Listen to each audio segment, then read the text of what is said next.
mujer cubana, porque he vivido toda mi vida en Cuba y sigo y seguiré en Cuba, que además me ha tocado vivir en un momento muy relevante de la historia de Cuba, aunque casi todos lo han sido, ¿no? Eh, eh, Puedo decir que todo el proceso de la Revolución Cubana ha sido el contexto. Esta semana cumplo 70 años y entonces he vivido tanto el momento de la efervescencia de la revolución, de las medidas con un impacto en el bienestar del pueblo cubano, los momentos de extrema restricción económica como fue el periodo especial, tal vez momentos de una ligera recuperación y ahora este momento en el que nos encontramos, que es un momento tan difícil, crítico en la historia de nuestro país.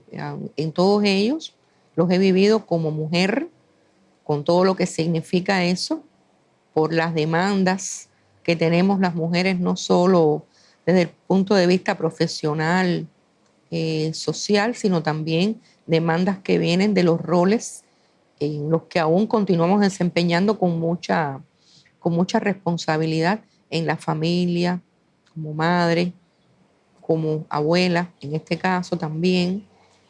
Y nada, también pensándome ya a estas alturas desde el punto de vista de una profesional que ha estado implicada de algunas formas en los acontecimientos que estamos viviendo.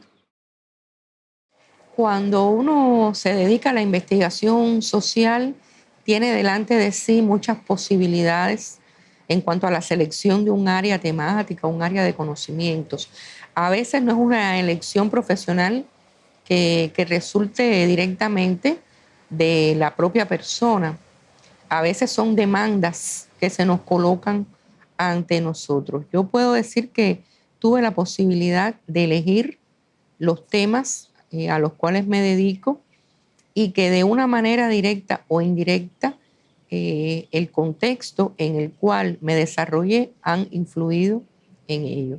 Digo que han influido porque puede haber una sensibilidad humana ante los temas en cualesquiera de las condiciones en que uno ha vivido, pero si has conocido de forma directa a través del lugar donde has vivido, de las personas a las que has conocido, pues esa observación, esa escucha, la haces de una manera, diría yo, más intencional y con una posibilidad de mayor empatía hacia determinados problemas. No digo que no exista esa posibilidad de empatía si no has vivido cerca de los problemas, pero el haber estado próximos a ellos te da una posibilidad de escucha y de observación, diría, de otro tipo, de mayor o de una especial sensibilidad. No digo mayor, de una especial sensibilidad. Para el caso de las desigualdades sociales y de, digamos, de la pobreza, de la vulnerabilidad, esto es muy importante porque durante todo un periodo determinado han sido temas bastante invisibilizados dentro de la agenda de investigación. Y entonces esta sensibilidad es importante para poder observarlos, rescatarlos, colocarlos en el lugar que merecen. Mi trayectoria de formación comienza con la psicología, una formación para mí muy importante porque justamente explica desde una dimensión de la subjetividad y de lo comportamental muchos fenómenos que están presentes ante nosotros, que pueden tener otras lecturas y que ninguna de ellas creo que es exclusiva. Es decir, cualquier fenómeno tiene una dimensión objetiva, económica, pero junto a ello, la manera en que los procesamos, que los vivimos, la manera en que los percibimos, pues te da otra dimensión del fenómeno tan importante como estas otras. De hecho, nosotros nos movemos en el mundo y actuamos en el mundo, no solamente a partir de determinados hechos sociales, sino lo hacemos a partir de esa percepción social que tenemos sobre los fenómenos. Y desde esa percepción social nos podemos ubicar en entornos de escucha, de observación y de actuación diferentes. Entonces, cuando comienzo mi trabajo en Flaxo, que fue en el año 1993, llego a un equipo de composición multidisciplinaria. Aquí eh, han integrado el equipo economistas, historiadores, sociólogos, educadores, comunicadores sociales y psicólogos y psicólogas. Y entonces eso es un primer punto, ¿no? Que estás en un equipo en el que se trabaja no por compartimentos disciplinarios, sino trabaja frente a un problema y cuánto se puede aportar desde determinada formación a ese problema.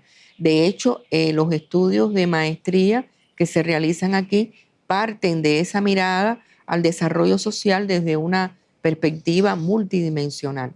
Luego de esa formación, yo volví a profundizar en la dimensión psicológica en los estudios doctorales, es el doctorado en psicología, y ahí incluso se me pidió, fue una sugerencia que se me hizo a lo largo de la formación, que profundizara en la dimensión psicológica de los temas que estaba abordando, que en este caso era desde la mirada psicológica, profundizar en las dinámicas de las familias, en las estrategias, en los proyectos de vida de las familias en condiciones de pobreza. Y ha sido siempre esa dualidad, ¿no? Estudiar los fenómenos que estudio desde esa mirada interdisciplinar y multidimensional, pero al mismo tiempo rescatar y profundizar la dimensión psicológica de esos fenómenos. Hablar de interseccionalidad, eh, en mi caso, me coloca en, en la necesidad de una reflexión incluso epistemológica. ¿Y por qué lo digo? Antes de haber leído y profundizado en este enfoque, si yo retorno a estudios, a investigaciones que había hecho, digamos, antes de 2005, yo puedo encontrar que aún sin tener esa formación, ese conocimiento o ubicarme en esa perspectiva, habían resultados y análisis que derivaban de esos resultados que estaban evidenciando la manera en que se intersectan tanto estructuras de dominación como dimensiones o características de las personas que están viviendo esas situaciones de opresión. Por tanto, puedo decir que aunque conscientemente no trabajáramos con ese enfoque, habían elementos que estaban ahí dando cuenta de esa doble mirada analítica, tanto por los sistemas de opresión como por las características de las personas. Pero cuando comenzamos a estudiar el enfoque, que como otros han llegado a Cuba de manera general un poco desfasados, pues nos percatamos que nos era muy útil en primer lugar, para un análisis de por qué existen las desigualdades. Así como un enfoque analítico de desigualdades, no el único, pero uno muy valioso porque nos aportaba, por una parte, una mirada al por qué existen determinados fenómenos. Existen porque persisten en Cuba sistemas de opresión, aunque desde el punto de vista, digamos, jurídico o político, estén eliminadas determinadas barreras o la justificación de algunas exclusiones. Existe en Cuba el racismo, existe en Cuba el patriarcado, existen en Cuba diferencias notables en términos de las desigualdades económicas, existen desventajas para algunos grupos sociales más que para otros. y al propio tiempo también nos permitía que entender que para algunos grupos sociales esas persistencias en cuanto a dominación, ¿verdad? Exclusión, desventaja, son más notables que para otros. Y entonces vemos, por ejemplo, cómo las mujeres que tienen opresiones generales por el patriarcado vigente, pero no todas las mujeres las viven de la misma forma. Y entonces son, por ejemplo, las mujeres racializadas, en primer lugar, diría yo, las mujeres, por ejemplo, rurales, las mujeres migrantes, las mujeres que migran del oriente hacia el occidente, las mujeres que tienen alguna discapacidad, determinados grupos etarios, etcétera, las mujeres que tienen orientaciones no heteronormativas, son las que en las que se acumulan esas desventajas, esas discriminaciones, esas opresiones. Y también el enfoque interseccional nos resulta muy útil para pensar de otro modo las políticas públicas, porque entonces, aunque son importantes políticas públicas dirigidas, orientadas a determinados grupos sociales, como las muchas que existen, ¿no? El programa para el adelanto de las mujeres, el programa contra el racismo y la discriminación racial, la política para atender la vulnerabilidad social presente en personas, en hogares y en comunidades específicas, pero esa política tiene de alguna manera que ser construida e implementada de manera tal que tenga una orientación precisa hacia esos grupos. Y son entonces los perfiles que deben diseñarse desde las políticas para que éstas sean más efectivas porque se dirigen de manera prioritaria, aunque no única, a estos grupos de personas. En este momento, nuestro país está viviendo, creo que lo dije antes, una situación extremadamente difícil. Es una crisis en prácticamente todos los ámbitos de nuestra vida. Mayra ha retomado este concepto, Mayra Espina, perdón, ha retomado este concepto de policrisis para dar cuenta de que no es un único espacio, sino es prácticamente todas las esferas en que nos desenvolvemos. Es un entorno de muy limitados recursos económicos y financieros. Por lo tanto, si bien la política pública ha de pensarse de un modo tal que abarque, pueda incidir en todos los ámbitos y hacia todos los grupos sociales, pero evidentemente se requiere, por la restricción de recursos y por un logro de mayor efectividad, incidir de manera prioritaria en determinados grupos sociales y en determinadas problemáticas.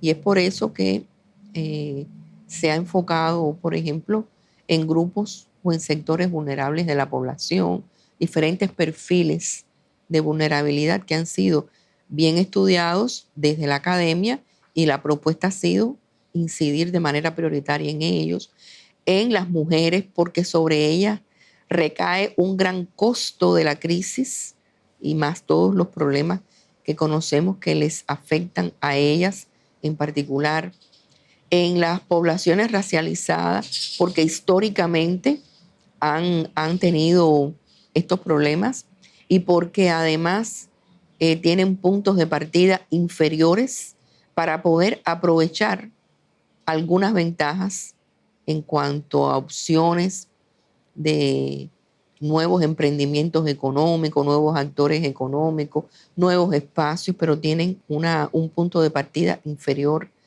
eh, a las personas que tienen alguna limitación porque tienen capacidades especiales o tienen algún tipo de discapacidad. En fin, yo creo que el nuevo escenario, bueno, no, ya no es tan nuevo.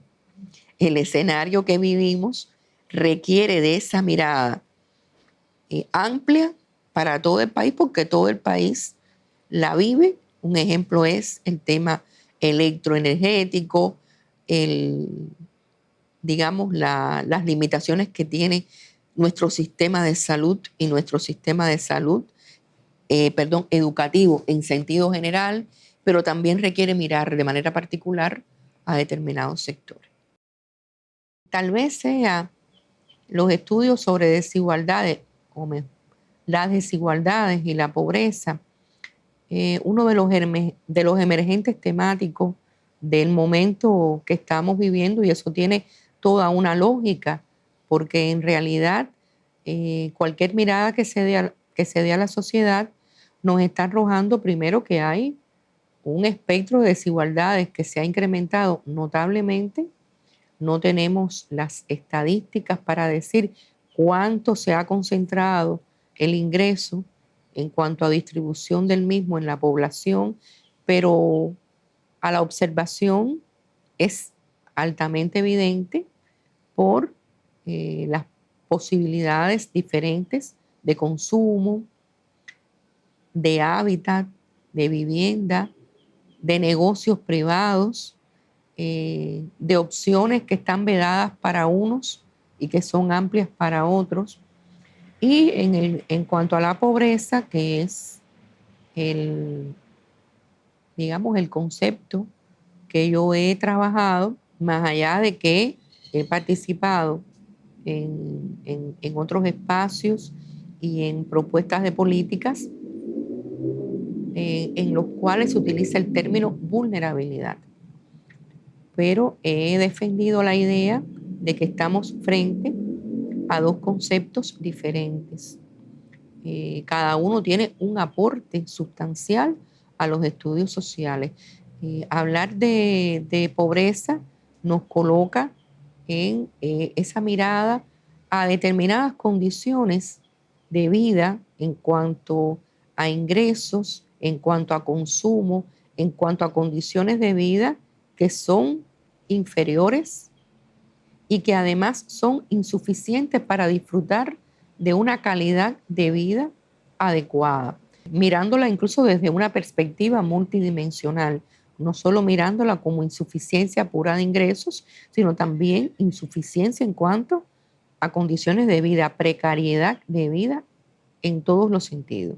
La vulnerabilidad, incluso mirándolo históricamente, es un concepto, es un enfoque posterior al de pobreza, es un enfoque, digamos, de segunda generación que le critica justamente al de pobreza el haberse basado básicamente en el tema de la insuficiencia monetaria, aunque luego la pobreza evolucionó a otros enfoques como el de necesidades básicas y más recientemente la pobreza multidimensional. Pero sí, ciertamente, para mí, el enfoque de vulnerabilidad ha aportado una visión más amplia, multidimensional, una visión en la cual no solo se mira de lo que se carece, que es el enfoque de pobreza, sino también de aquellos elementos en cuanto a recursos y activos que tienen las personas ubicadas en ese segmento y que pudieran con determinadas estrategias permitirles colocarse en una situación de mayor bienestar. A nivel político, Cuba ha optado por el concepto de vulnerabilidad. Eso puede tener diferentes explicaciones de cuál es un término que dé menos espacio a la crítica de cuánto ha podido lograr un proyecto social como el cubano, que se ha basado en la equidad y la justicia social, y que la propia existencia de la pobreza significa que hay ahí un punto de no logro de las metas que se han pretendido lograr. Yo puedo darle esa lectura al por qué la opción por el término vulnerabilidad, y también es posible pensar que ubicados en ese enfoque tenemos un espectro tal vez más amplio de tipologías o de perfiles que no entran necesariamente así en el de pobreza. Si miran ustedes, por ejemplo, la política aprobada para atender la vulnerabilidad, verán que sí, el término ingresos está presente, pero también están tipologías de familia, situaciones de vulnerabilidad por discapacidad, por enfermedades crónicas, por el lugar de residencia o el territorio o las condiciones del hábitat, por la presencia de migrantes, por el tema, por ejemplo, de la racialidad, etcétera, etcétera. Y entonces, en ese sentido, sí, creo yo que ese concepto, que ese perfil puede ser realmente útil y utilizado desde la política pública. Yo sí pienso que nuestra política pública está urgida de manera explícita atender de forma diferenciada las situaciones de pobreza. Tenemos una política para atender la vulnerabilidad social. Y tal vez dentro de esa política, como beneficiarios, hay un segmento que está en situación de pobreza y que requiere ser atendido de manera diferente y diferencial. Tanto las situaciones que tienen que ver con la extrema precariedad de ingresos como las que tienen que ver con las condiciones altamente precarias de vivienda, en que se encuentran un conjunto de la población llamada vulnerable, ya sea porque está en albergues o comunidades de tránsito, ya sea porque viven solares en ciudadelas, ya sea porque viven en barrios muy precarios o improvisados. Esa población requiere un tratamiento especial. En un escenario como el nuestro, en este momento, yo creo que hay una tensión permanente entre los principios y los objetivos que se han definido de manera explícita en Cuba a lo largo de todo el periodo revolucionario, y que para los temas que estamos hablando serían equidad, justicia social, inclusión social. Hay una tensión permanente porque eso está declarado y está como fundamento, como principio de todas las políticas sociales, de todas las políticas, e incluso de la norma jurídica superior de Cuba, que es la Constitución. No hay margen para la discriminación, para la no inclusión, etc. Sin embargo, son fenómenos que existen y no solamente existen, sino que se reproducen y se amplían. Yo creo que tiene que ver con una reconfiguración de nuestra sociedad en la cual no solamente en las cuestiones que hemos hablado, ¿no? Sino que al existir nuevos estructuras económicas, nuevos actores económicos, un vínculo de diferente tipo con el capital transnacional, pues eso de alguna manera está en algunas veces en tensión con las intenciones existentes en nuestra sociedad. Para el caso de el racismo, yo creo que un elemento importante es el haber reconocido la existencia de la discriminación racial. Es un tema que había sido invisibilizado o negado en nuestra sociedad, en diferentes espacios políticos, académicos, etc. Fidel lo admitió con mucha valentía, creo que fue en el año 2001, en un discurso que pronunció nada más y nada menos que en Estados Unidos, en Harlem, en Nueva York. Admitió incluso la deuda histórica que tenía la sociedad cubana para resolver esa desventaja y esos elementos de discriminación que existían. La investigación social en Cuba ha contribuido a dar elementos que contundentemente ilustran y profundizan en esas diferentes discriminaciones y desventajas. Yo, hablando a veces coloquialmente, digo que la confusión no es la academia. En la academia no hay casualidades, Pero la confusión a veces en el imaginario social está en que las maneras en que se discrimina en Cuba son diferentes. Y es lógico, porque si en una sociedad está establecida la no discriminación, ¿verdad? Y la no discriminación racial en particular, las formas en que esto se manifiesta son, diríamos, más sutiles. Y a veces, para poderlas captar, tienes que tener la sensibilidad que te da ser una persona racializada. Y eso pasa a veces con cuestiones tan elementales como puede ser un chiste, por ejemplo. Pero bueno, yo retomando el psicoanálisis y a Freud, digo de que el chiste no tiene nada de casual. Sí, en Cuba abunda mucho, por ejemplo, el estereotipo. El estereotipo que en sí mismo no es lesivo. El estereotipo en sí mismo, bueno, es una forma de conocimiento social que incluso aporta mucho y aligera mucho los esfuerzos que se pueden hacer desde lo individual para conocer, para categorizar determinados fenómenos. Ahora mismo, muy sutil, cuando salíamos, la persona que te preguntó por dónde era el taller de tesis de la maestría hizo contacto visual contigo. Veníamos las dos, pero al formular la pregunta hizo contacto visual contigo, no conmigo. Porque en el estereotipo de esa persona, quien trabaja en Flaxo eres tú y no yo, porque tengo la piel oscura. Pero eso no es casualidad. Es decir, eso me ha pasado a mí 1000 veces. Incluso han venido personas buscándome a mí con nombre y apellido y me preguntan a mí por María del Carmen Zavala. Me ha pasado tantas veces que no puede ser casualidad. Entonces, ese estereotipo puede explicar que sea más cómodo, más fácil encontrar para determinados espacios, para determinadas labores, determinados tipos de personas.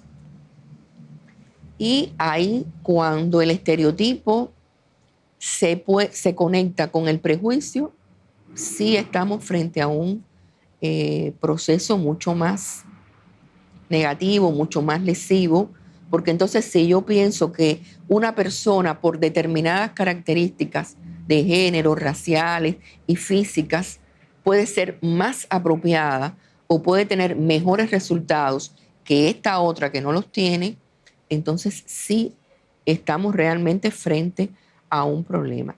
Hace unos pocos años nos convocaron a un grupo de mujeres cubanas, académicas, a hacer algún tipo de contribución al Programa Nacional contra el Racismo y la Discriminación Racial.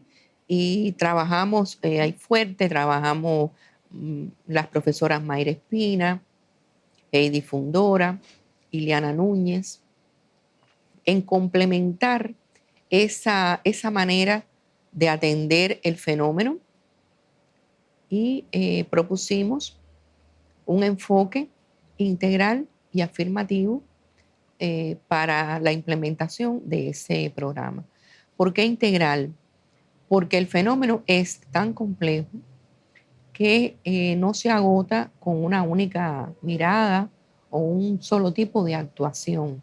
Es decir, no es solo un problema que tenga que ver con factores históricos, con la cultura, con la presencia en los medios, tiene que ver también con la posición que ocupan las personas en la estructura de la sociedad, tiene que ver con los temas de acceso a las estructuras de oportunidades existentes y las vías para poder facilitarlo. Tiene que ver también con una mirada en la cual se entronquen de una manera sinérgica y recursiva las causas, los factores que condicionan las problemáticas que tenemos, pero también los efectos, porque estos pueden convertirse al mismo tiempo en causas y además de eso, reconocimos y propusimos que era importante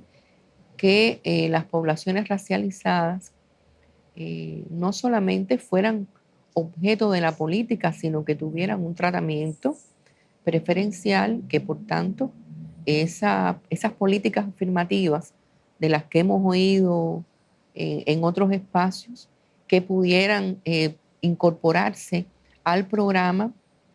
Algunas en otro momento histórico se habían incorporado, como el sistema de cuotas. Pensemos en la década de los 80 para integrar el comité central del partido, la asamblea, pero de una manera más general, ese enfoque afirmativo permitiría dotar de recursos. Cuando hablo de recursos, hablo en sentido general. Pueden ser económicos, pero pueden ser también sociales, aprendizaje, conocimiento, que permitiera incrementar los recursos para que las personas racializadas estuviesen en una mejor posición para poder alcanzar determinadas metas o poder aprovechar las estructuras de oportunidades existentes. Yo creo que esto es algo importante. Sabemos que hay resistencia en nuestra sociedad, no estamos habituados a trabajar de esa manera o incluso pensándolo no para las poblaciones racializadas, sino en sentido general para las personas con desventaja, todas las polémicas que hubo en la sociedad cuando la batalla de ideas a propósito de los cursos de superación integral, el ingreso en las carreras, pero yo creo que es algo que a tenor de la gran desigualdad existente en Cuba, es algo que tendremos que incorporar de manera progresiva, si queremos realmente garantizar la inclusión social de toda la población. Hablar de políticas afirmativas significa, en la visión nuestra, significa partir de las políticas universales, políticas públicas que en Cuba, desde el triunfo de la revolución hasta acá, han sido políticas universales e inclusivas en todos los ámbitos: educación, salud, trabajo, pero sin desmontar esas políticas, reconocer que si no actuamos diferenciadamente, no todos los grupos sociales van a tener las mismas posibilidades de aprovecharlas. El caso, tal vez paradigmático, pudiese ser la educación superior. Es universal, es gratuito, pero hemos asistido en determinados momentos a una situación en la cual no todos los grupos sociales han tenido las mismas posibilidades de acceder. Ni la población racializada, ni las personas de determinados territorios, ni los hijos de los obreros estaban teniendo las mismas posibilidades de ingreso. Es un ejemplo, pero pueden también haber otros. Es decir, el hecho de que exista una buena política pública de vocación universal, de estilo universalista, no significa que todos las podamos aprovechar de la misma manera. Las mujeres cubanas somos no solamente la mitad de la población cubana, sino yo diría la esencia, un pilar fundamental de nuestra sociedad en todos los niveles, desde el nivel familia hasta la sociedad. Imposible no hablar de los grandes logros de las mujeres cubanas a lo largo de estas décadas. El logro de haber alcanzado altísimos niveles educativos, altísima presencia en el ámbito de la ciencia, en el ámbito de determinadas profesiones de nuestra asamblea, de nuestro parlamento, en el gobierno también, en alguna medida, entre las fiscales, entre las juezas, las investigadoras. No obstante, persisten brechas y desigualdades que tenemos que cada día visibilizar más para poderlas atender. Por ejemplo, yo diría, una de las cosas que más preocupa es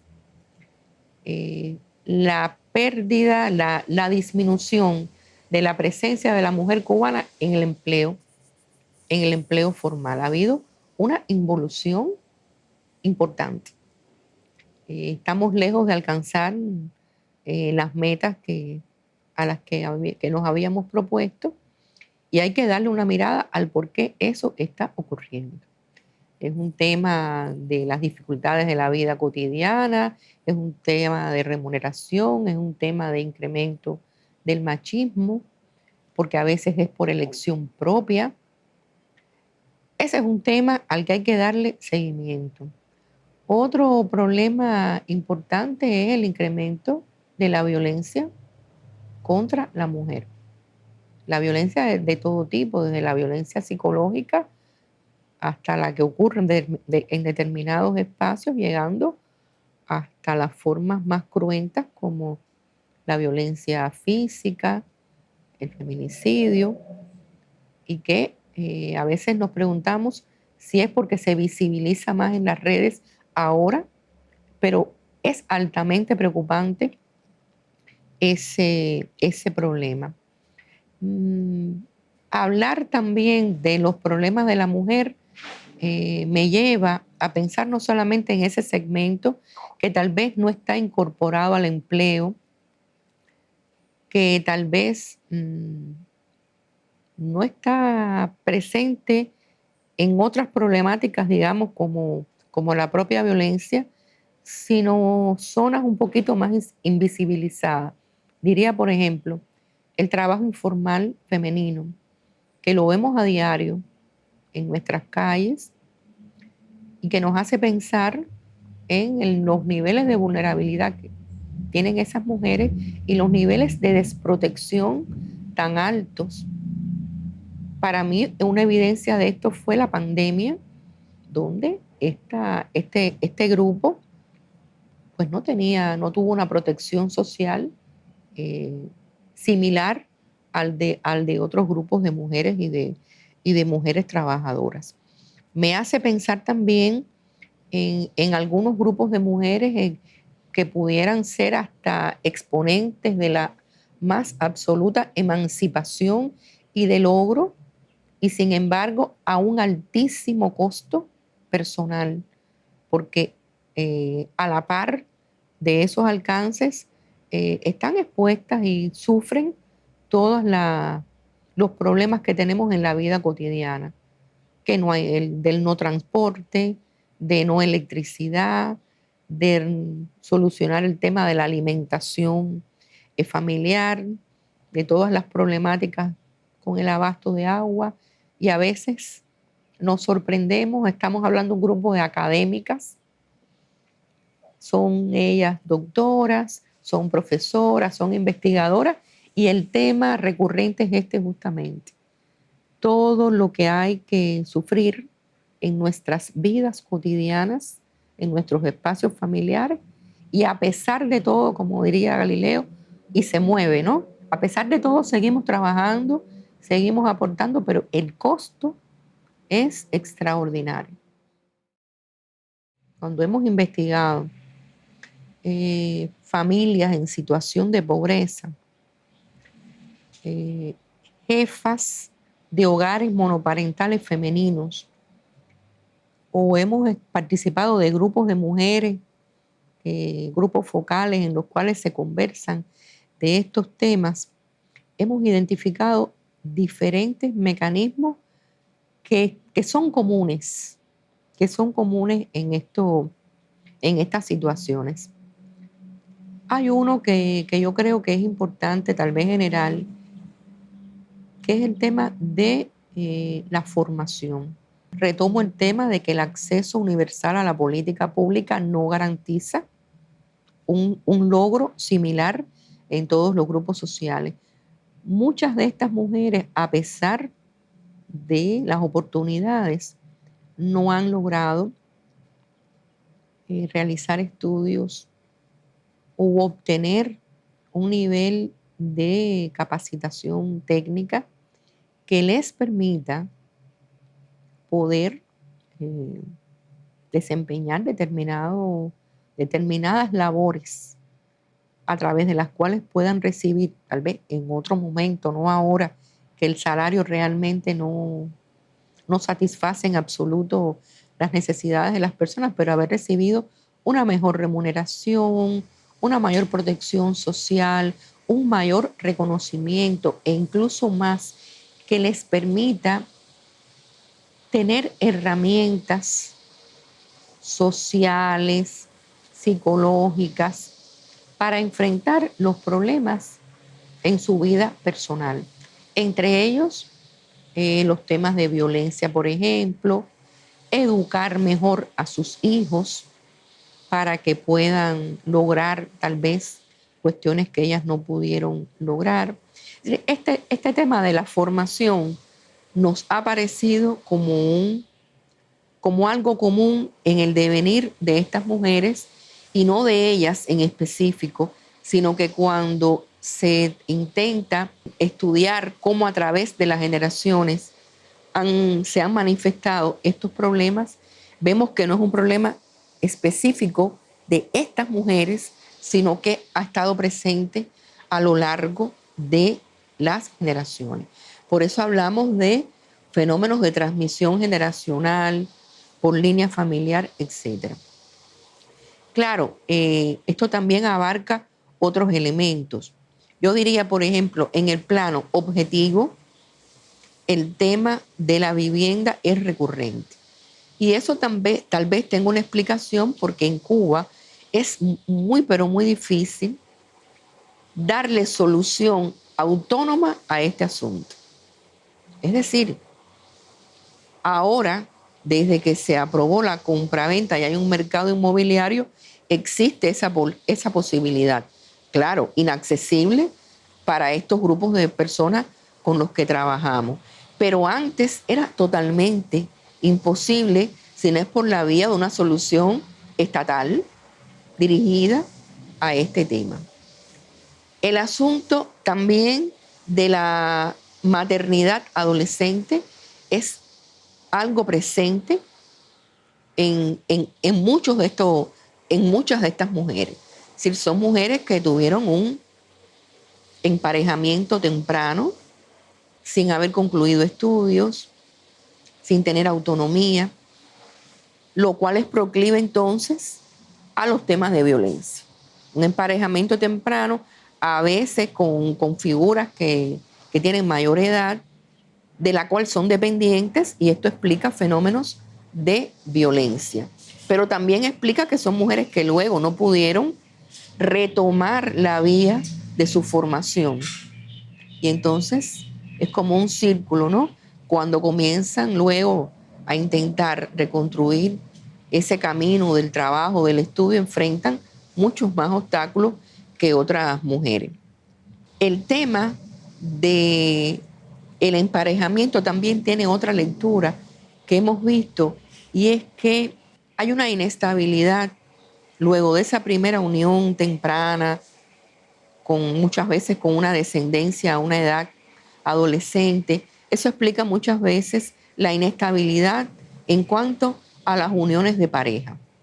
Inestabilidad que se conecta entonces con una limitada responsabilidad parental, que también tiene que ver entonces con los temas de pobreza, de vulnerabilidad y hasta de violencia. Es decir, son figuras parentales a veces ausentes, a veces muy periféricas, y que por lo general están incumpliendo las responsabilidades que le competen. Responsabilidad económica, pero también educativa, pero también afectiva para su descendencia y también, ¿por qué no?, para las madres de sus hijos. Por eso esos temas los hemos visto muy relacionados. También, y como resultado de ello, a veces las estrategias de vida que se plantean estas mujeres podrían resolver en el muy corto plazo algunos problemas, pero en el largo plazo pueden incluso incrementarlos. El feminismo nos ha aportado un sólido sustento teórico para poder comprender y analizar las desigualdades que existen en cualquier ámbito y que resultan, en primer lugar, de las estructuras patriarcales que están presentes y que colocan que pueden colocar a las mujeres en una situación de desventaja en todos los ámbitos posibles. Es una posibilidad de dar lectura, de observar, de interpretar, de entender las disparidades existentes en la sociedad y sobre todo sus causas.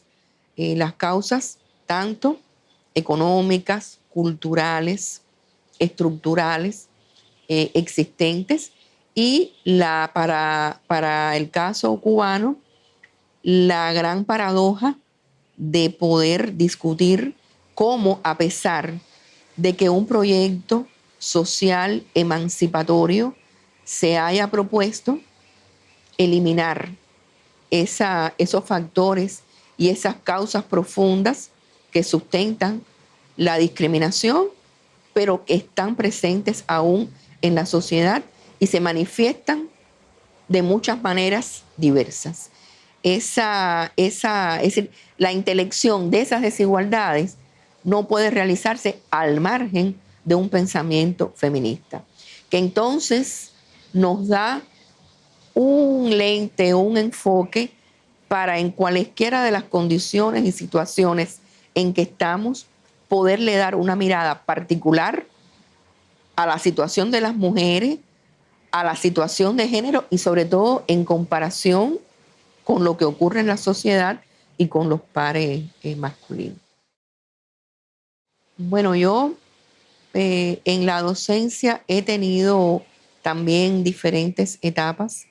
Hubo una etapa en que básicamente era docencia de pregrado y posteriormente ha sido básicamente los últimos años, con Flaxo ha sido una docencia básicamente de posgrado, diplomados, maestrías, doctorados. La docencia es fundamental. La docencia supone un aprendizaje continuo, aprendizaje para el profesor o la profesora. Es aprender todos los días. Si estás dando o impartiendo una conferencia y no la haces desde un estilo bancario, es decir, que llego a dar mi conferencia y terminé y me voy, sino que dialogas, que recibes criterios, argumentos, preguntas, interrogantes. Es un espacio, yo creo que no existe otro para aprender porque ahí hay personas diversas desde todos los puntos de vista. Hay mujeres, hay hombres, hay géneros diferentes, personas de diferentes territorios, personas de diferente color, de diferentes orígenes sociales. Y los comentarios y las preguntas que te hacen son desde esa mirada específica. Es también un ámbito, la docencia, en el que te enfrentas a una constante problematización. Es decir, cualquier tema que tú lleves en el debate, intencionado o no, se problematiza el por qué y se problematiza a la Cuba de hoy, con sus luces y con sus sombras. Pero ese espacio, sobre todo cuando estamos discutiendo, como hoy, en talleres de tesis, discutimos un proyecto o una predefensa o una defensa, se llega al ámbito de el análisis crítico de las causas de esos fenómenos. Y muchas veces se pretende desde la investigación y en el marco de la docencia, se proponen cosas. No digo de que haya escuchas que puedan atenderlas, pero se proponen muchísimas cosas. Yo me siento interpelada, pero no con miedo. Si yo no voy al espacio de la clase con miedo, pero uno se siente interpelado constantemente porque las preguntas y los comentarios que te hacen obligan a repensarte, obligan a mirarte al espejo y decirte, pero ¿hasta qué medida tú estás realmente siendo un actor crítico o estás reproduciendo determinados esquemas, estereotipos? Hay una revisión constante y por eso me encanta la docencia. Las claves para un investigador de la Cuba de hoy, yo diría que una clave esencial es no perder la brújula, que es que tu investigación tiene que ser con todos, pero tiene que ser con todos y para todos.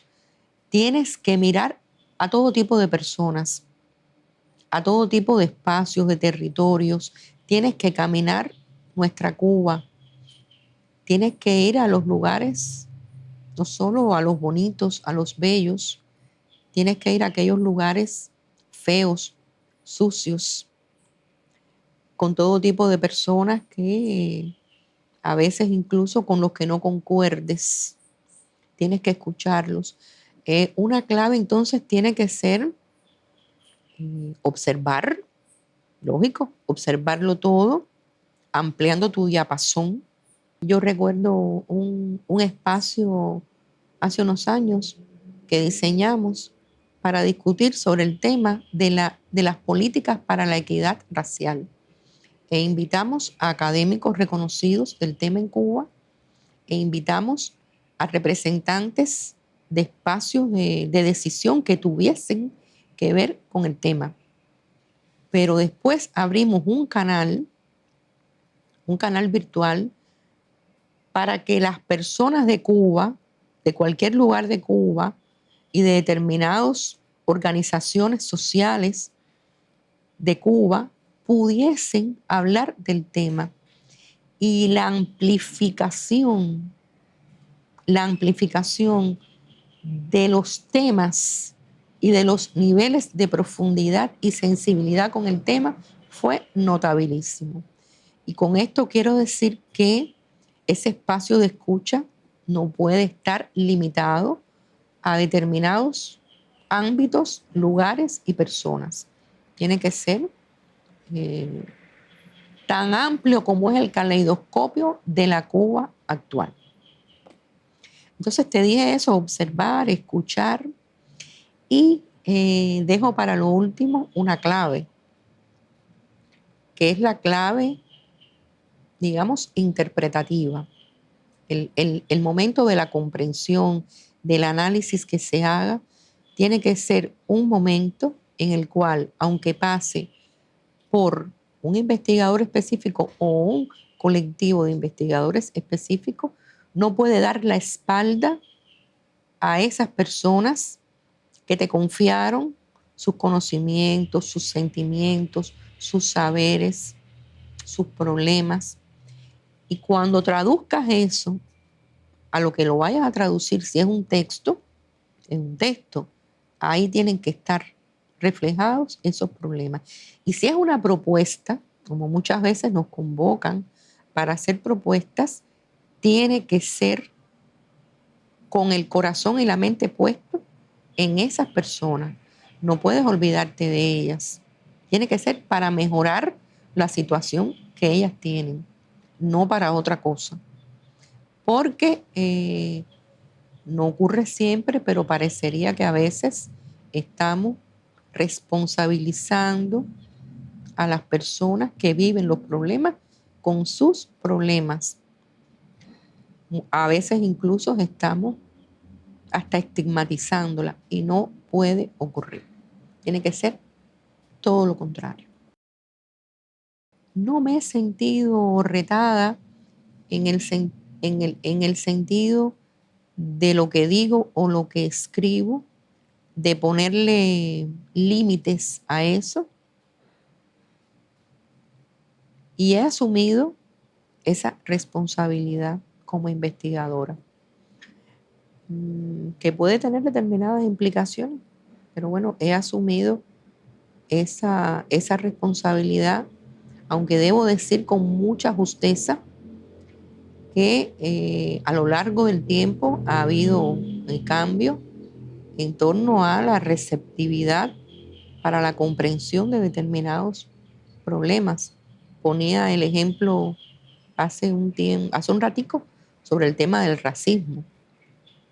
Eh, Pudiera decir lo mismo con el tema de pobreza, aunque no se haya incorporado en el discurso oficial. El reto lo vivo en el día a día cuando escribo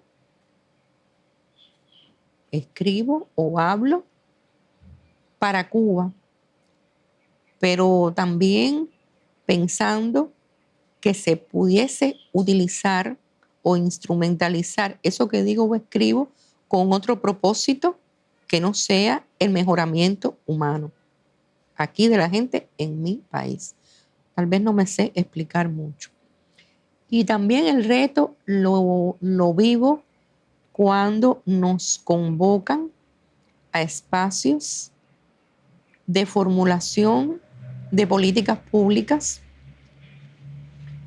porque ahí hay diferentes propuestas, hay diferentes saberes, hay diferentes posiciones y el reto lo veo en que entiendo de que no siempre mi propuesta, mi saber o mi posición es la que pueda quedar colocada. Lógico, somos un colectivo de personas y no puedo obtener para nada esa pretensión. Ahí yo veo mis retos. Satisfacción.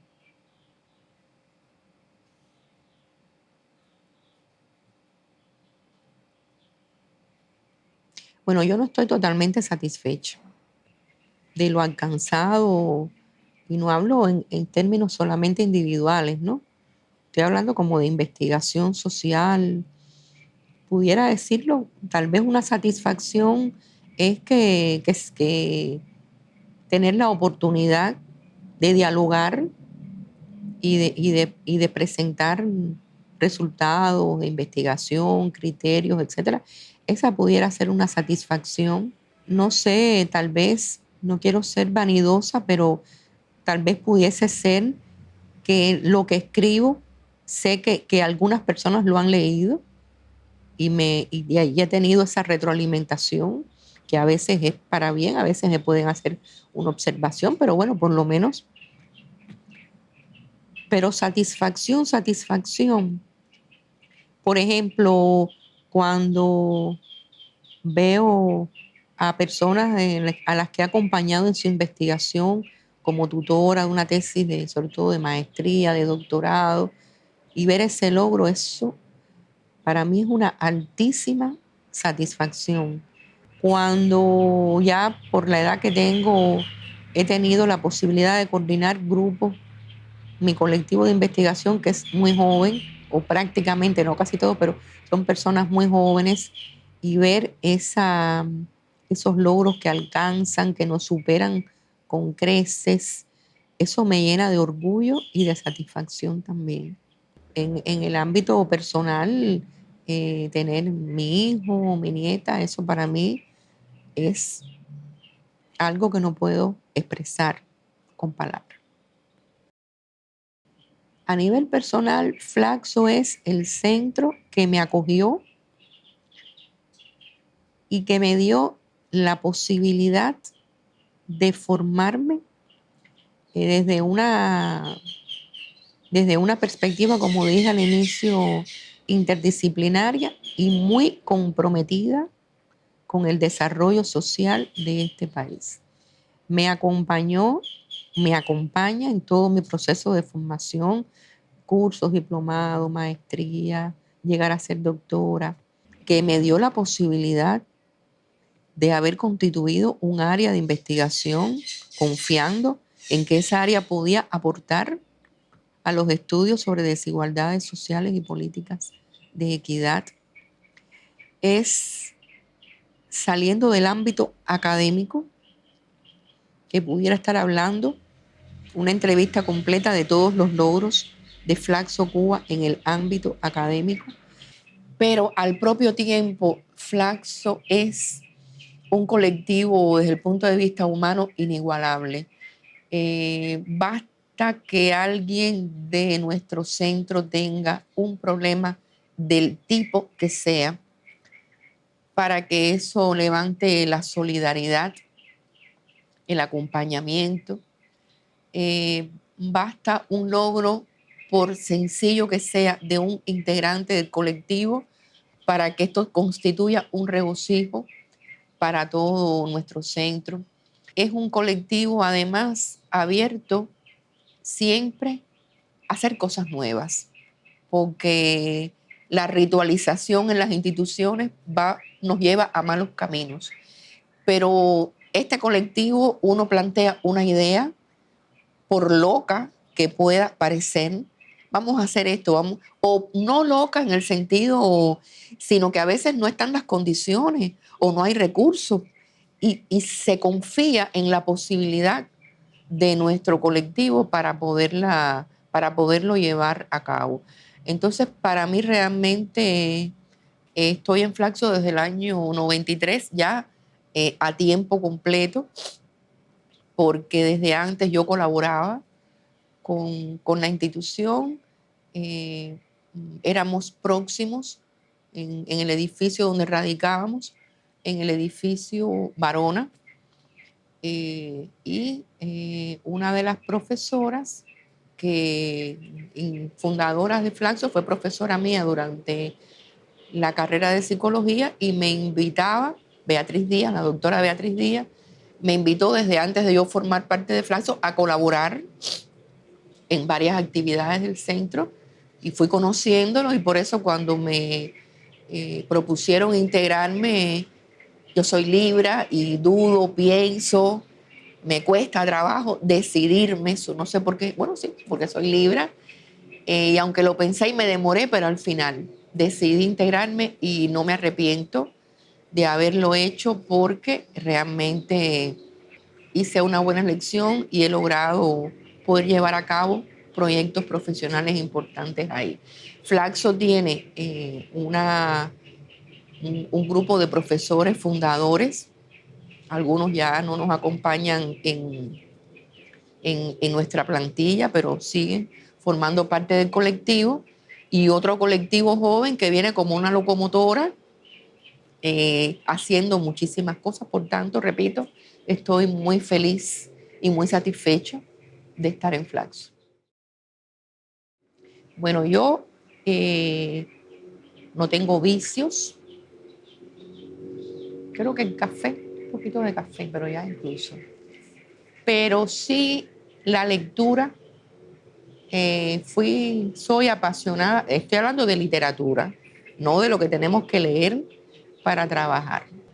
Me gusta mucho el cine, me gusta la música, pero no soy bailadora. Nunca aprendí, y por mi timidez y por los estereotipos raciales, es decir, como las personas negras son excelentes bailadoras y yo siempre fui muy mala bailadora, nunca me atreví a salir al ruedo y nunca aprendí a bailar bien. Pero la música, la buena música la disfruto mucho, la de Cuba y la del mundo.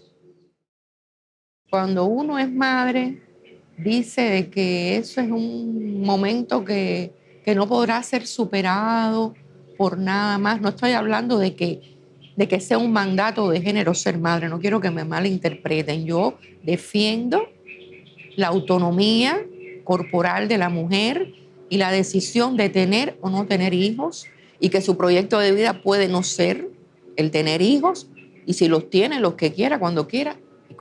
Bien, dicho eso, para mí convertirme en madre fue algo eh, extraordinario, que me cambió la vida. Es decir, después de ser madre fui otra persona, sin dejar de desempeñar mis responsabilidades profesionales, ¿no? Es otra dimensión de la vida, es un tipo de afecto, de amor, muy especial, muy, pero muy especial. Tuve lamentablemente un solo hijo, estaba planificado que hubiese un segundo hijo y llegó el momento de la otra crisis y decidimos no tener. Sin embargo, cuando fui abuela, que yo pensé que ya lo sabía todo, ¿no? Es algo, no sé, insuperable. Es un amor, es una ternura que se vive. Yo no digo de que sea mayor que la de tus hijos, pero que se vive de otra manera. Tal vez me dicen algunos críticos que es porque no tienes la responsabilidad sobre tus nietos. Pudiese ser.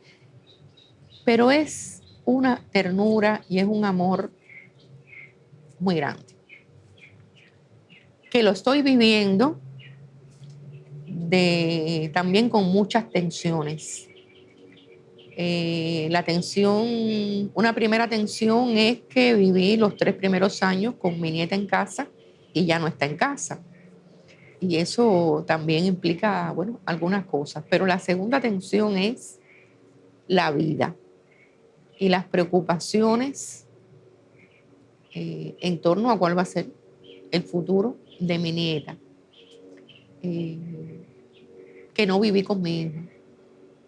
Sin las seguridades, aunque siempre se viven ansiedades lógicas, pero las certezas que yo tenía en términos educativos, en términos de seguridad, en términos de salud, ya no las tengo con mi nieta y eso me llena de ansiedad. ¿Cómo trato de llevar esto, no? Bueno, en el acompañamiento que le puedo dar desde mi experiencia, desde mi amor, desde mi solucionar los problemas que yo tengo capacidad de solucionar, que no son todos, y con mucho amor. La Cuba que yo sueño está bien distante de esto y lo digo con mucho dolor. Porque la Cuba en la cual yo me formé, es decir, lo que yo prácticamente no conocí la otra sociedad. Cuando triunfó la revolución tenía 3 años apenas cumplidos y conozco la revolución, el socialismo.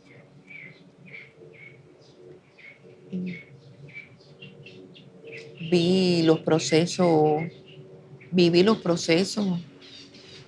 de inclusión por diferentes vías, viví los grandes logros sociales de nuestro país, el ser referente Cuba en muchos ámbitos. Y cuando eso ya está erosionado, pues primero me causa dolor, me causa ansiedad y me hace preguntarme cómo quisiera la Cuba, ¿no? Del futuro, que además futuro habría que acotarlo, porque el futuro puede ser el corto plazo, el mediano o el más infinito, ¿no? Yo creo que tiene que ser una Cuba y ahí sí, qué mejor frase que la de Martí, o frases con mejoramiento humano. A no hablar de ninguna categoría científica. Tiene que haber mejoramiento humano en todos los órdenes. En el orden objetivo, en las condiciones en que vivimos, pero también, que es tal vez lo que más me preocupa, en el orden de la cultura, de los valores, de la decencia, del comportamiento de las personas. Tiene que ser una Cuba. Mira, ahí retomo a Franz Hinkelhammer, a una cultura, a una Cuba donde todos quepan, pero donde todos quepan en condiciones no igualitarias, pero condiciones que garanticen una vida digna para todas las personas. Una vida digna en las condiciones en que usted vive, los recursos de los que dispone, no igualitaria. Hay personas que tendrán más que otras, pero todas van a tener, deberían tener una vida digna. Y esa es la Cuba que yo quiero, una Cuba con inclusión, sin discriminación, una Cuba donde las personas y sobre todo las personas jóvenes puedan construir su proyecto de vida sin necesidad de emigrar. Bueno, siempre habrá emigración y emigre quien quiera emigrar, pero no porque no tengan las posibilidades de construir su proyecto de vida en Cuba.